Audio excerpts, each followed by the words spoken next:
Hey guys, it's Danny. Today we're gonna take a look at some orchids that didn't really behave according to plan. We're gonna make a few updates on these orchids. Some of them are really strange, some of them are rather sad, but anyway, that's how it goes when you're growing orchids. Not everything will go how you expect it to go, how it should go.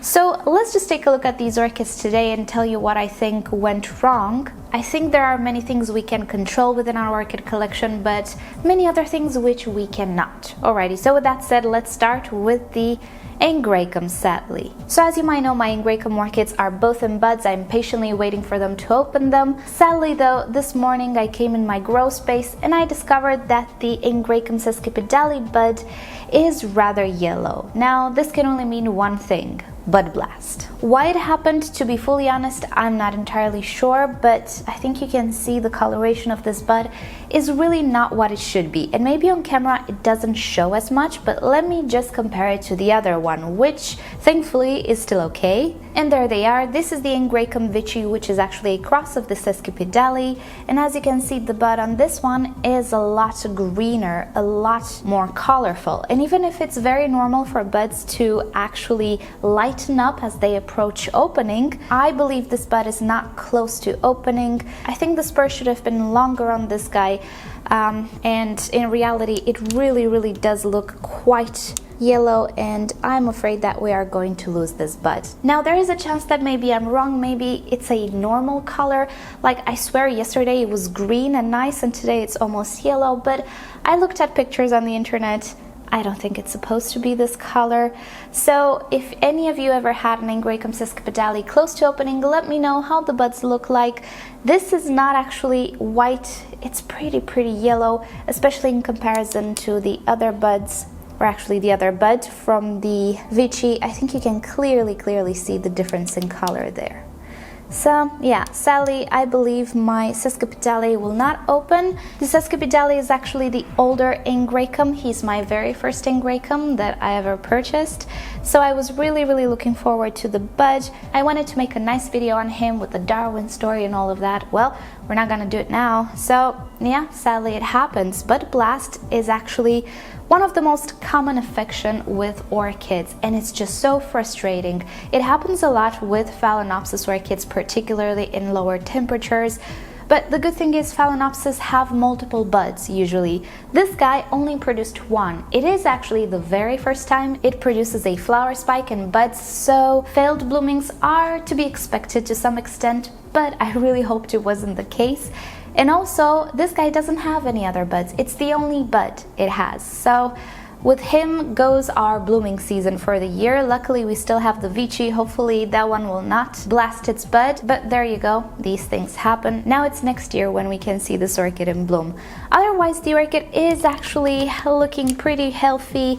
It is growing a nice set of roots. Leaf-wise, it is actually growing bigger and bigger, so I don't really have any complaints. He's actually doing good. The reason why this happened in this case, well, I'm not entirely sure. It could be because it is a first blooming, but I think it could also be the lower temperatures. So my grow space currently reached 15-16 degrees Celsius, which is not very cold, but maybe for orchids in bloom it's not the best of things. So those are the two things that I can think of at the moment. I don't think we will be having the sesquipedale in bloom, although the bud does not look shriveled at all. It's just so confusing, but I'm pretty sure it's gonna drop. However, fingers crossed that we will have the vichy in bloom, which still looks good, is going strong. And yeah, I'll keep you up to date, but there we go. Next up, I already showed you this one not long ago in a photo, but I don't know if many of you have that community section updates activated. Anyway, this is my Sideria japonica cross with Vandopirea Little One. I think it's Vandopirea Little One, but who knows with the reclassification.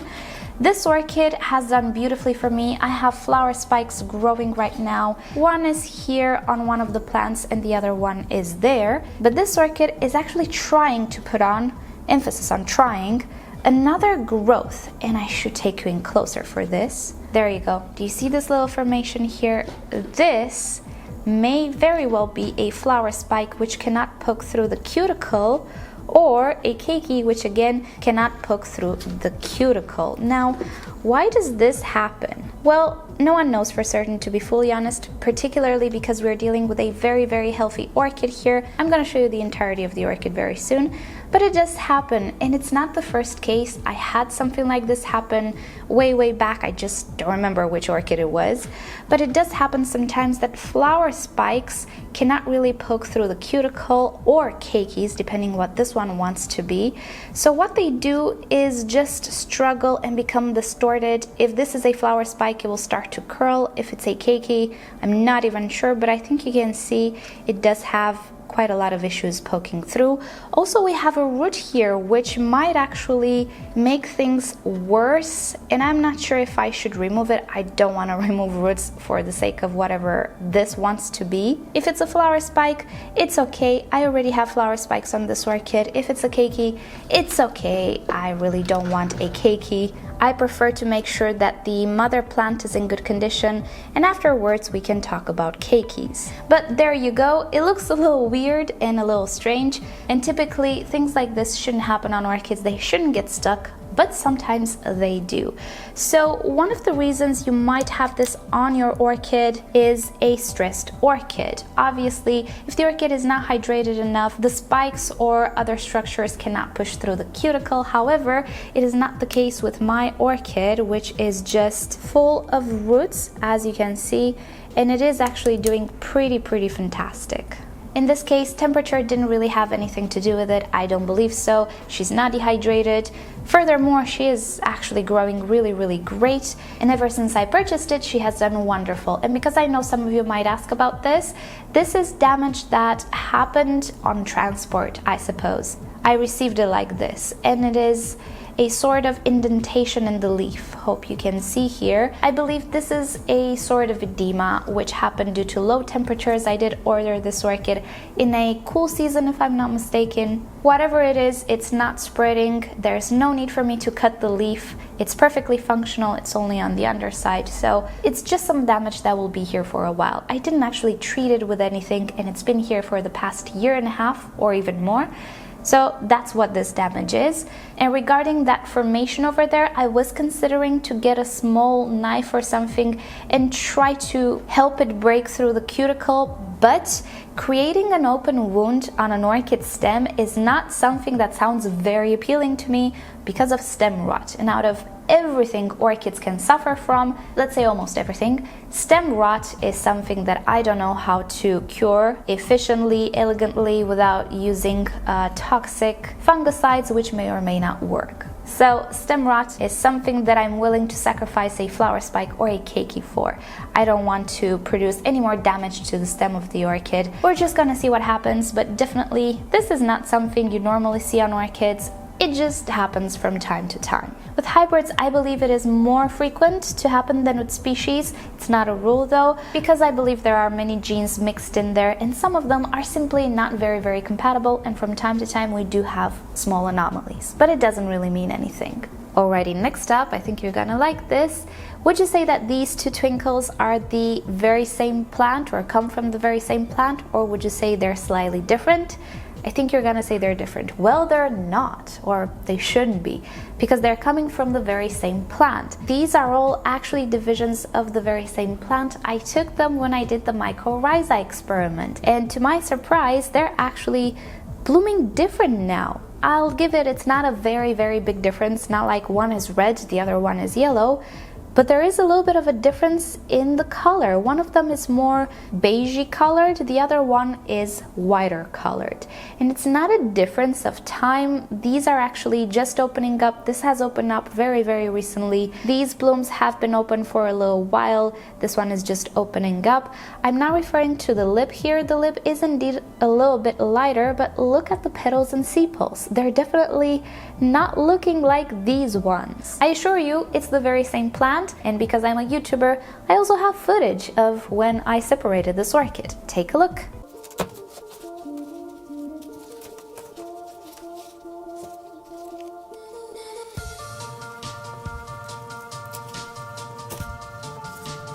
And there you have it. I had only one plant that I separated in 4. One of the divisions is actually not in bloom. It's in one of the lechuza pots. It had a little spike, but that one was the sickest division out of all of them, so it lost its spike. But it's okay, it's growing a new growth. These are the other 3.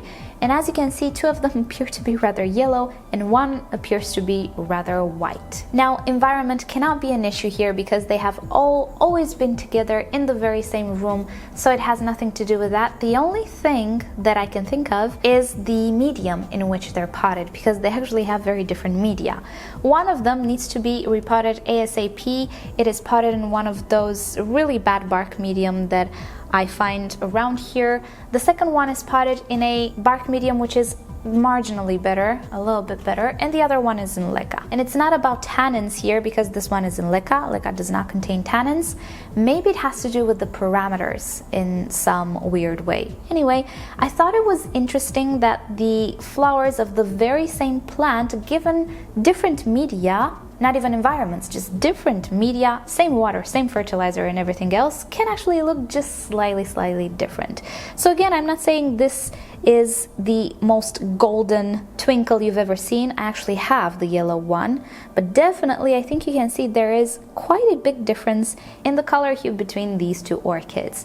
It's really unexpected, particularly because I wanted to reunite all of these orchids, create one orchid, but now I'm having second thoughts. Anyway though, it is really interesting. This is not one of those bad cases, let's put it like that.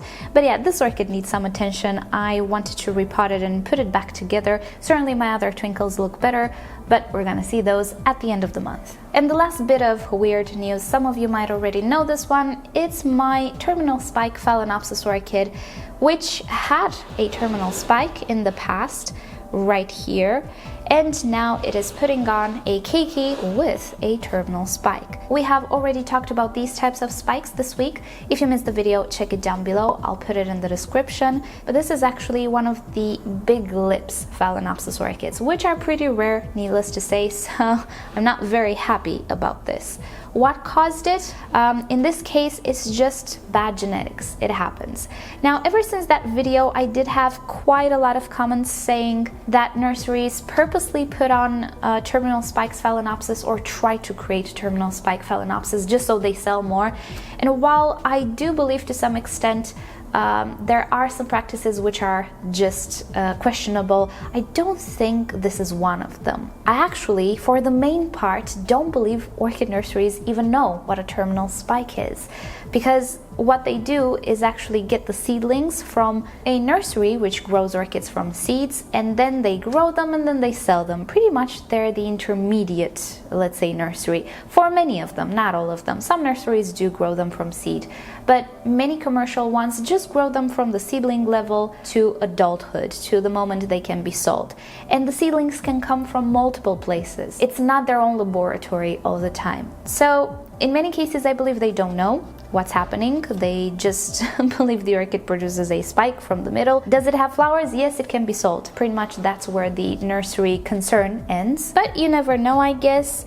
As far as I'm concerned, I don't believe it is the case. I did notice that there are a few hybrids which are more prone to this than others. Those medium-sized or even mini, but most medium-sized white Phalaenopsis, the ones with the tiny flowers, I've seen a lot of those with terminal spikes. So yeah, it is a gene, but I don't think it was purposely created. I think it's a byproduct of their hybridization. But to be honest, I did see a lot of Phalaenopsis which are very common and they grow normally, having an individual with a terminal spike. So in the end, I don't really know. I'm not one for conspiracy theories, to be fully honest. I am also not the type that goes directly and blames companies or think they're just so evil. Because I'm a business person myself, I studied marketing, I like marketing, I like the strategies, I like advertising.